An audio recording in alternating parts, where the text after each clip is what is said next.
Subscribe कीजिए my YouTube channel को और दबाइए इस घंटे को और पाइए चैनल से जुड़ी लेटेस्ट नोटिफिकेशन सबसे पहले, और ये बिल्कुल फ्री है। हेलो फ्रेंड्स, मेरा नाम है अंकित और आप देखिए मॉडल पर पार्ट 57। देखिए, अगर आप एयरफोर्स का एग्ज़ाम क्लियर करना चाहते हैं तो जितने भी पार्ट्स हमने दिए हैं उसमें जो मैथ्स का पोर्शन है वो आपका बिल्कुल क्लियर हो जाएगा अगर आपने उन सारे पार्ट्स को हमारे देख लिया और वो जितने क्वेश्चंस हमने वहाँ पे डिस्कस किए हैं उनको आपने सॉल्व कर लिया। ध्यान रखिएगा, ये एग्ज़ाम बिल्कुल आपका 100% क्लियर हो जाएगा। मैं इस बात की गारंटी देता हूँ कि अगर आपने जितने भी पार्ट्स हमारे देखे हैं, जितने भी पार्ट्स हमने दिए हैं, सारे पार्ट्स अगर आपने देख लिए और उन क्वेश्चंस को अच्छे तरीके से डिस्कस कर लिया तो ध्यान रखिएगा, अगर आप सक्सेस चाहते हैं तो ज़रूर उन पार्ट्स को देख लें, उन क्वेश्चन को, एक भी क्वेश्चन को मिस ना करें। ओके, तो ज़्यादा समय न गवाते हुए हम अपने अपने पहले क्वेश्चन में इस पार्ट के आते हैं। देखिए, सबसे पहला क्वेश्चन इसमें दिया हुआ है कि if A is equal to if A is a 3x3 matrix and determinant 3a is equal to K determinant A, then find the value of K. देखिए, हमने आपको पहले ही बताया है कि ये जो डिटरमिनेंट ए होता है इसको हम अगर इसमें के से मल्टीप्लाई कर दें, यानी कि के डिटरमिनेंट ए लिखा हो, तो इसकी जो वैल्यू होती है वो होती है के की power n determinant A. Okay, जहाँ पे जो ये एन है, ये एन इस मैट्रिक्स का ऑर्डर होगा कि ये जो मैट्रिक्स यानी कि ए है वो किस ऑर्डर की है, जिस ऑर्डर की होगी वही इसका एन होगा। तो इस क्वेश्चन ने पहले ही हमें इसका ऑर्डर जो है वो 3x3 दिया है और इसी मैट्रिक्स को हम ये भी लिख सकते हैं डिटर्मिनेंट ए। ओके, वही यहाँ पे यूज किया गया, मतलब इसको हम ये लिख सकते हैं डिटर्मिनेंट 3a। तो सिंपल सी बात है, क्योंकि ऑर्डर 3 है तो 3 की पावर 3 डिटर्मिनेंट ए, यानी कि इसको हम लिख सकते हैं 27। तो ऑब्वियसली यहाँ पे जो के की वैल्यू है वो कितनी हो जाएगी, 27। तो आंसर नंबर हमारा बी जो है वो बिल्कुल करेक्ट हो जाएगा। देखिए, क्वेश्चन नंबर सेकंड को कैसे सॉल्व करेंगे। क्वेश्चन नंबर सेकंड में दिया हुआ है कि A and B are two square matrix which of the following statement are not true, मतलब इसमें से कौन सी कंडीशन ऐसी दी हुई है जो इसमें रॉन्ग है। ओके, ये हमें पता करना है। तो सबसे पहले लिखा हुआ है A B is equal to B A. क्या हर एक केस में A B is equal to B A होता है? बिल्कुल नहीं होता है। अगर मैट्रिक्स का केस है तो ए बी और बी ए कभी इक्वल हो भी सकता है और नहीं भी। तो हम हमेशा ये नहीं कहेंगे कि ए बी जो है वो बी ए के क्या है, इक्वल। तो ऑप्शन नंबर ए हमारा जो है वो रॉन्ग है। लेकिन हम आगे देखते हैं, आगे हम देखें तो A B inverse is equal to लिखा है बी इनवर्स ए इनवर्स। ये स्टेटमेंट बिल्कुल सही लिखा है और इस स्टेटमेंट को आप याद रखें। ओके, सेकेंड में ऑप्शन जो सी नंबर ऑप्शन दिया है, ये भी दिया है कि ए बी की होल मतलब ए बी की पावर टी, मतलब ए बी का ट्रांसपोज निकालना है। तो ए बी का ट्रांसपोज पहले बी का ट्रांसपोज इंटू ए का ट्रांसपोज, मतलब वही केस इसमें लगता है जिसमें आप जो केस आपका इसमें लगेगा इनवर्स वाले केस में। तो इस तरीके से ऑप्शन नंबर सी भी हमारा रॉन्ग करेक्ट है। इसके बाद ऑप्शन नंबर डी देखें तो ऑप्शन नंबर डी में दिया गया एडजॉइंट ए बी। तो adjoint A B is equal to होता है adjoint B into adjoint A, जो हमने आपको पहले वाले वीडियोज में भी बताया है। तो अगर आप पहले से देख रहे हैं वीडियो तो ये बिल्कुल आपको पता होगा। आगे बढ़ते हैं क्वेश्चन नंबर थर्ड की ओर। तो ऑप्शन नंबर ए जो है वो बिल्कुल हमारा करेक्ट हो जाएगा। क्वेश्चन नंबर थर्ड में दिया हुआ है कि find the range of the function f x is equal to x plus 1/x। इसके हमें रेंज निकालने। तो देखिए, इससे पहले भी हमने एक वीडियो दिया था, उसमें आपको रेंज निकालना बताया है कि रेंज का मतलब होता है कि देखिए डोमेन का मतलब बताया था हमने, एक्स की वैल्यू जो पुट करते हैं वो हमारे डोमेन होते हैं। हमें यहाँ से जो एफ एक्स की वैल्यू फाइंड होगी वो हमारे रेंज होंगे। तो एफ एक्स की वैल्यू हमें यहाँ से निकालनी। देखिए कैसे निकालेंगे, एफ एक्स को अगर हम वाई कंसीडर कर लें तो यहाँ से आ जाएगा एक्स प्लस 1/x, और एलसीएम ले लें तो यहाँ आ जाएगा एक्स स्क्वायर प्लस 1/x, या यहाँ एक्स वाई आ जाएगा। इसको उधर ले आए तो ये हो जाएगा x square minus x y plus 1। देख, क्वाड्रेटिक इक्वेशन बन जाएगी। तो इस क्वाड्रेटिक इक्वेशन में क्योंकि जो रेंज होते हैं वो हमारे रियल नंबर होते हैं, तो रियल नंबर हमें तब मिलता है किसी क्वाड्रेटिक इक्वेशन में जब d is greater than equal to 0 हो। तो d का मतलब है डिस्क्रिमिनेट। तो डिस्क्रिमिनेट कैसे निकालेंगे, b square minus 4ac is greater than equal to 0। तो बी स्क्वायर का मतलब कितना हुआ यहाँ पे y, तो y का स्क्वायर माइनस 4ac, तो 4a की वैल्यू भी 1 है और c की वैल्यू भी 1 है, is greater than equal to 0। और ध्यान रखिए, कभी भी अगर आपको ये दिया जाए y square is greater than equal to a square, तो इसकी जो y की वैल्यू होगी वो दो वैल्यूज आएंगी, y greater than equal to A और y less than equal to A. ध्यान रखिएगा, y greater than equal to A और y is less than equal to minus A. तो इस तरीके से यहाँ से जो y की वैल्यू आएगी वो आएगी y greater than equal to 2 और y less than equal to 2। ध्यान रखिएगा इस केस को बहुत अच्छे तरीके से। तो y is greater than equal to 2 और y is less than equal to -2, ये हमारा करेक्ट आंसर होगा। अगर इस क्वेश्चन इसको हम कंबाइन करें तो इसको हम लिख सकते हैं कि 2 से बड़ा कोई भी नंबर, देखिए नंबर लाइन में अगर हम ड्रॉ करें तो ये हमारा यहाँ पे मान लेते हैं -2 है और ये 2 है, तो इसके सारे इधर नंबर सारे इसमें काउंट हो जाएंगे और इसके इधर सारे नंबर काउंट हो जाएंगे। तो इन दोनों को अगर हम कंबाइन करके लिखना चाहें यानी कि रेंज लिखें तो आ जाएंगे माइनस का इनफाइनाइट यहाँ से लेके इस -2 तक और इस 2 से लेके इनफाइनाइट तक। तो माइनस इनफाइनाइट से -2 यूनियन, क्योंकि दोनों नंबर हमें काउंट करने हैं 2 से लेके इनफाइनाइट, तो ये इसका एक्चुअल रेंज होगा जो कि ऑप्शन में नहीं दिया हुआ है। तो इस तरीके से हम ये बोलेंगे कि जो क्वेश्चन नंबर 3 है इसका आंसर होगा नन ऑफ दिस। तो आंसर नंबर डी हमारा बिल्कुल राइट हो जाएगा। आगे बढ़ते हैं क्वेश्चन नंबर 4 की ओर। क्वेश्चन नंबर 4 में बोला गया the amplitude of 1 + i√3 upon √3+1, इसका हमें एम्पलीट्यूड निकालना है। तो देखिए कोई भी कॉम्प्लेक्स नंबर हमारा जेड एक्स प्लस आई वाई होता है, तो इसका जो एम्पलीट्यूड होता है, एम्पलीट्यूड ऑफ जेड वो होता है हमारा 10 इनवर्स वाई अपॉन एक्स। देखिए y पे अगर हम देखें इसको हम, क्योंकि रियल और इमेजनरी पार्ट अलग अलग करेंगे, क्योंकि इमेजनरी पार्ट हमें ऊपर रखना होता है और रियल पार्ट नीचे रखना होता है। तो एंगल हम निकालेंगे y अपॉन करके theta is equal to 10 inverse y upon x. तो y की वैल्यू हमें दी गई है यहाँ पे √3 अपॉन √3+1। √3+1 तो कैंसिल हो जाएगा, केवल √3 आएगा और यहाँ अपॉन 1 + √3 जो आएगा वो भी 1 + √3 कैंसिल हो जाएगा, तो केवल 1 बचेगा। तो 10√3 और 10 में √3 वैल्यू जो होती है वो 60 की होती है। तो आंसर नंबर ए जो है हमारा बिल्कुल करेक्ट हो जाएगा, यानी कि एम्पलीट्यूड जो होगा इस कॉम्प्लेक्स नंबर का वो होगा 60 डिग्री।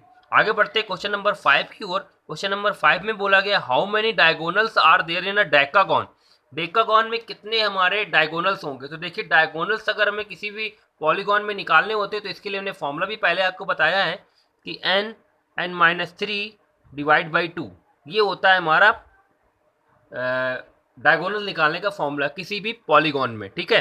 तो अब देखिए यहाँ पे n की वैल्यू बस हमें पता होना चाहिए। n यहाँ पे होता है number of sides in polygon. तो पॉलीगॉन में जितनी भी नंबर ऑफ साइड्स हैं वो आप यहाँ पे n की जगह रख दीजिए, आपको यहाँ पे उसके डायगोनल्स मिल जाएंगे। जैसे ही n की वैल्यू रखें तो n की वैल्यू यहाँ पे हमारी 10 होगी, क्योंकि डेकागॉन है, डेका का मतलब 10, तो 10 रखेंगे तो 10 और ये 10 - 3 यानी कि 7 डिवाइड बाई 2, तो यहाँ पे आ जाएगा 5, तो 7 5 35, तो 35 is the correct answer of question number 5। तो आंसर नंबर जो हमारा सी है वो बिल्कुल करेक्ट हो जाएगा। आगे बढ़ते हैं क्वेश्चन नंबर 6 की ओर। क्वेश्चन नंबर 6 में बोला गया है कि इफ ABCDEF में से एक बार में 3 लेटर लेकर कितने वर्ड्स बना सकते हैं जिसमें कम से कम एक वॉवेल हो। मतलब ABCDEF हमारे पास 6 वर्ड्स हैं, ABCDEF 6 वर्ड्स हमें दिए गए हैं। ओके, कितने वर्ड्स हैं हमारे पास? 6, ABCDE और F। इसमें से हमें क्या करना है, एक बार में 3 लेटर्स को चूज करना है। ओके, और कितने वर्ड्स बन सकते हैं कि कम से कम एक वॉवेल हो। तो देखिए हमने आपको पहले ही बताया कि कम से कम वाला जो केस होता है इसमें कभी भी आप सही डायरेक्शन से जाएंगे तो आपको लंबा पड़ेगा, तो आप बैक से जाइए। तो हम ये मानते हैं कि कोई भी वॉवेल इसमें होगा ही नहीं, हम ऐसे वर्ड्स बनाते हैं। ओके, तो पहले हम टोटल वर्ड्स बना लेते हैं। तो टोटल वर्ड्स इसमें क्योंकि 6 लेटर्स हैं और 6 में से आपको 3 चूज करने हैं, तो 6p3 का मतलब हुआ फैक्टोरियल 6 डिवाइड बाई 3। तो फैक्टोरियल 6 की वैल्यू होती है 720 और फैक्टोरियल 3 की वैल्यू होती है 6। कैंसिल किया तो 120, मतलब 120 हमारे ओवरऑल नंबर्स बनने वाले। मतलब ऑप्शन नंबर डी हमारा कभी नहीं होगा, बिल्कुल काट दीजिए, बिल्कुल नहीं होगा, क्योंकि 120 जो टोटल नंबर्स आए हैं हमको वो निकालने जिसमें कम से कम एक वॉवेल हो। अब हम ये निकालते हैं कि इसमें एक भी वॉवेल नहीं है, तो कोई भी वॉवेल तभी नहीं होगा जब आप वॉवेल चूज ही नहीं करेंगे। तो वॉवेल इसमें जो है वो हटा दीजिए। तो वॉवेल इसमें ए है और ई है। अब इस नंबर को हम जो नंबर बनाएंगे उसमें लेंगे ही नहीं, क्योंकि हमें वो नंबर सब निकाल रहे हैं जिसमें एक भी वॉवेल नहीं हो। तो हमारे पास नंबर सब बचे कितने? 4। इसमें से 4 में से हम 3 लेटर्स ले लें तो 4p3 मतलब फैक्टोरियल 4 डिवाइड बाई 1, और फैक्टोरियल 4 का मतलब होता है 24। मतलब 24 लेटर इसमें ऐसे होंगे जो बनेंगे हमारे 3 लेटर जब हम ले रहे हैं, 24 वर्ड्स ऐसे होंगे जिसमें से कोई भी वॉवेल उसमें इंक्लूड नहीं होगा। अब अगर हम ये 120 में माइनस कर दें तो बाकी वही नंबर्स बचे होंगे जिसमें कम से कम एक वॉवेल अवश्य होगा। तो 120 - 24 इज इक्वल टू 96। तो 96 is a correct answer of question number 6। तो 96 हमारा करेक्ट आंसर हो जाएगा। आगे बढ़ते हैं क्वेश्चन नंबर 7 की ओर। क्वेश्चन नंबर 7 में बोला गया in how many ways can the word pencil be arranged so that n is always next to e? मतलब हमें पेंसिल जो एक वर्ड है इसमें से ऐसे कितने वर्ड्स हम बना सकते हैं जिसमें जो n है वो हमेशा n is always next to E, मतलब n हमेशा e के बाद आए, मतलब जो n और e आए उसमें केवल ई एन हो, n e वाला केस कभी ना हो। ठीक है, तो ये वाला केस हमेशा रही चाहिए हमको। ठीक है, तो हम क्या करते हैं, पेंसिल वर्ड्स में से अगर हम इन दोनों लेटर्स को रिमूव कर दें, पी ई एन को, थोड़ी देर के लिए मान लेते हैं कि ये हट गए, ओके, क्योंकि ये जहां भी जाएंगे एक साथ जाएंगे, तो इनको हटा दें तो बाकी लेटर बचते हैं 1 2 3 4। अब इस 4 में से ई एन को हम एक कंसिडर करके ऐड करें तो 1 2 3 4 वो थे और एक ही ऐड हो गया तो फैक्टोरियल 5। तो फैक्टोरियल 5 ओवरऑल लेटर है, लेकिन अगर इसमें हम अगर ये एन ई और ई एन दोनों कंसीडर करते तो हम यहाँ पे 2 से मल्टीप्लाई करते, क्योंकि यहाँ पे इनके दोनों केसेस बनते। लेकिन क्योंकि इसने ये बोला गया है कि हमें केवल क्या चाहिए, N is always next to E, केवल हमें एन ही चाहिए, सॉरी ई एन चाहिए, एन ही नहीं चाहिए, तो इसका केवल एक ही केस बनेगा, यानी कि इनटू में फैक्टोरियल 1 होगा। तो फैक्टोरियल 5 की वैल्यू कितनी होती है, 120। तो आंसर नंबर बी जो है हमारा बिल्कुल करेक्ट हो जाएगा। ओके, आगे बढ़ते हैं क्वेश्चन नंबर 8 की ओर। क्वेश्चन नंबर 8 में दिया गया है कि limit x tends to 0 2 sin square 3x divide by x square. तो देखिए हमने आपको पहले ही बताया कभी भी लिमिट x टेंड्स टू 0 हो, sin x बाई एक्स हो, आंसर आपका हमेशा क्या होना चाहिए, 1। अब देखिए इसको कैसे सॉल्व करेंगे आप, इसमें हम लिखेंगे इसको limit x tends to 0, okay, और ये 2 लिखा है इसको बाहर कर लेते हैं क्योंकि वो कांस्टेंट है, और इसको हम लिख सकते हैं sin 3x divide by x का होल ऑफ स्क्वायर। ओके, अब यहाँ पे हमें 3 चाहिए तब, क्योंकि x यहाँ पे है तो यहाँ पे भी x होगा तभी आप 1 लिख सकते हैं। अब यहाँ पे 3x है तो यहाँ पे 3x चाहिए, अब यहाँ पे x तो है 3 चाहिए हमें, तो 3 के लिए हमें यहाँ पे 9 से मल्टीप्लाई करना पड़ेगा, क्योंकि जब यहाँ पे 3 आएगा तो वो बाहर आएगा तो 9 स्क्वायर, तो कहीं ना कहीं हमने 9 से ऊपर नीचे मल्टीप्लाई किया होगा, तो यहाँ पे हमारे 9 लिखना पड़ेगा। अब इसकी वैल्यू तो 1 हो गई और 9 टू जाए 18, मतलब इस क्वेश्चन का आंसर हमारा हो जाएगा 18, यानी कि ऑप्शन नंबर सी जो है हमारा बिल्कुल करेक्ट हो जाएगा। आगे बढ़ते हैं क्वेश्चन नंबर 9 की ओर। क्वेश्चन नंबर 9 में बोला गया है कि दो पासों को फेंकने पर ऊपर आए अंकों का योगफल 7 या 11 होने की प्रायिकता क्या होगी। तो देखिए 11 केवल एक ही केस में आ सकता है, और दो केसेस में आ सकता है, एक 6 और 5 में और 5 और 6 में, यानी कि ऊपर या तो 6 5 आ जाए या 5 और 6 आ जाए, मतलब इस कंडीशन के दो केस बनते हैं। अब 7 कब कब आएगा, या आपका 4 और 3 आ जाए, या 3 और 4 आ जाए, 5 और 2 आ जाए, 2 और 5 आ जाए, 6 और 1 आ जाए, और 1 और 6 आ जाएगा। तो ओवरऑल केसेस यहाँ पे बन रहे हैं हमारे 6, 2 2 3 2 6 ये और 2 ये 8 केसेस बन रहे हैं। तो 8 डिवाइड बाय, क्योंकि ओवरऑल यहाँ पे देखो तो 36 कंडीशन बनेंगी, क्योंकि दो पासों को हम फेंक रहे हैं, ठीक है। तो 8 बाई 36 4 से कैंसिल करते हैं तो 2 by 9, 2 by 9 is A correct answer of question number 9। तो आंसर नंबर बी जो है हमारा बिल्कुल राइट हो जाएगा। आगे बढ़ते हैं क्वेश्चन नंबर 10 की ओर। इसमें बोला गया एक समांतर चतुर्भुज के विकर्ण के सदिश दिए गए वेक्टर ए और वेक्टर बी के अनुदिश हो तो समांतर चतुर्भुज का क्षेत्रफल क्या होगा। तो देखिए हमने आपको पहले भी एक कंडीशन आपको बताई, देखिए समांतर चतुर्भुज का अगर क्षेत्रफल कभी आपसे पूछा जाए तो समांतर चतुर्भुज का क्षेत्रफल क्या होता है समझिएगा। अगर एक समांतर चतुर्भुज इस तरीके से बना हुआ है, ओके, अगर इसके आपको साइड के वेक्टर्स दे दिए जाए, दो ऐसी साइड जो एक ही जगह से जुड़ी हुई हो, अगर इनके सदिश दे दिए जाएं तो आप इसका जो एरिया होगा वो होगा mod of A cross B. Simply कुछ भी नहीं करना है, सीधे mod of A cross B इसका एरिया हो जाएगा। लेकिन अगर इसके आपको डायगोनल के वेक्टर्स दिए गए हैं, यानी ये D1 दिया है और सेकंड दिया है आपको D2, तो इसका जो एरिया होता है वो होता है, इसी में हम लोग लिख सकते हैं आगे 1/2 D1 क्रॉस D2, यानी कि इसी में डिवाइड हो जाएगा। लेकिन ये जब ये साइड्स के वेक्टर दिए होंगे, और ये तब है जब इसमें डायगोनल्स के दिए जाएंगे, ठीक है। दोनों ये ट्रायंगल्स सॉरी इस पैरेललोग्राम के क्या है हमारे एरिया है, पैरेललोग्राम मतलब समांतर चतुर्भुज, ठीक है। अब हमें वेक्टर ए दिया है, वेक्टर बी दिया है, हमें mod of A cross B या D1 क्रॉस D2 चाहिए, क्योंकि हमें जो सदिश दिए गए हैं वो विकर्ण के यानी कि डायगोनल के दिए हुए हैं, ओके। तो देखिए हमें कहीं ना कहीं ए क्रॉस बी फाइंड आउट करना पड़ेगा। तो ए क्रॉस बी के लिए हमने पहले भी आपको एक फॉर्मूला बताया था कि mod of A cross B plus A dot B का whole of square, most important relation है ये डॉट और क्रॉस में, ठीक है, बिल्कुल याद रखिएगा इसको, मॉड ऑफ ए स्क्वायर और मॉड ऑफ बी स्क्वायर।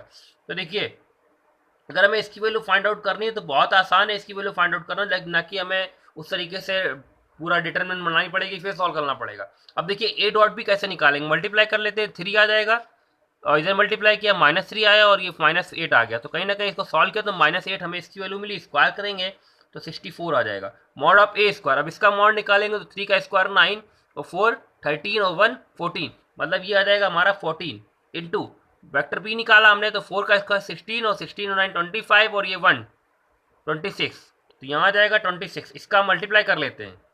अब देखिए इसका मल्टीप्लाई करने पे कितना आएगा हमारा, 20 में पहले से 14 का मल्टीप्लाई कर दिए तो 280 हो जाएगा, और इसमें मल्टीप्लाई करेंगे तो हो जाएगा 84। ऐड कर लीजिए तो 4 और ये 8 आ जाएगा, यहाँ पे 6 364 जब इसमें माइनस होगा तो 300 आएगा। अब 300 को हम लिख सकते हैं कितना, 100 बाहर कर लेंगे अगर तो 10 आ जाएगा, तो 10√3 लिख सकते हैं। तो mod of A cross B की वैल्यू जो हमारी आएगी वो 10√3 आएगी। जब 10√3 यहाँ पुट करेंगे तो 2 से कैंसिल हो जाएगा, तो इस तरीके से आंसर हमारा हो जाएगा 5√3 स्क्वायर यूनिट। तो आंसर नंबर डी जो है हमारा बिल्कुल करेक्ट हो जाएगा। तो ये हमारे वीडियो का 57 पार्ट था। अगर अभी आपने हमारे चैनल को सब्सक्राइब नहीं किया है तो सब्सक्राइब कर लें और लाइक करें और शेयर करें। बाकी मिलते हैं अपने नेक्स्ट वीडियो में। बाय।